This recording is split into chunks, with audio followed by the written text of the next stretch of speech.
here, now you're not going to be able to see this on radio, as it were, but we have a magnificent display relating to a really spectacularly special find on a local ridgeway here just to the south of Dorchester, a ridgeway, the South Dorset Ridgeway, which is of great historical significance because of burials there of chieftains, etc., local tribes, over many thousands of years. What is the Pit of Doom? The Pit of Doom is the name that was given, a kind of colloquial term, if you like, for what the discovery was.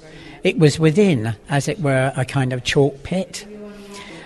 Doom meant that the people that were brought here as prisoners met their doom there. They were killed there.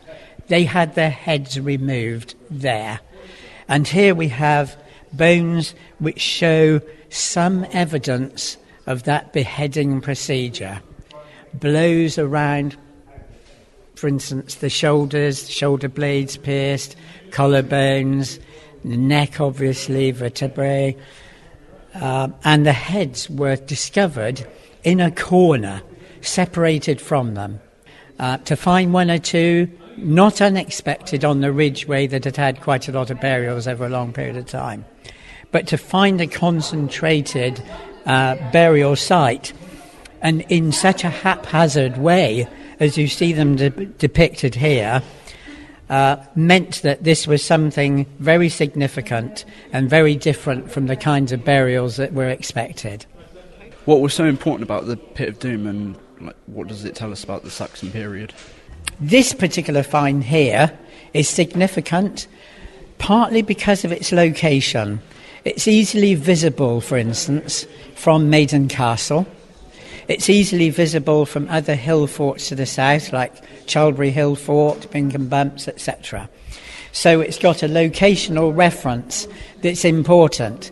They were brought there for a reason, not just a handy place to do away with them, but because of the location.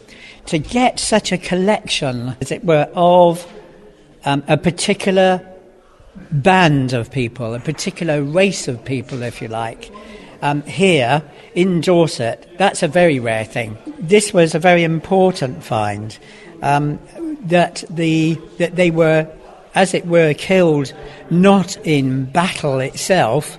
These people were not armed.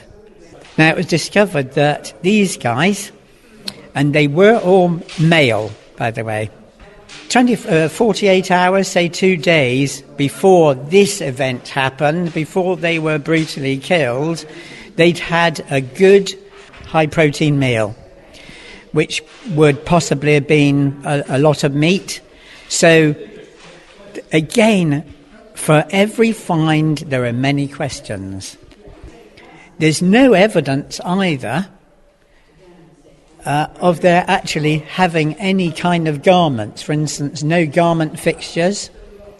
So whether they were taken to the site, bound together, and then one by one or as groups, whether they were set about by a group of the Saxons in one melee.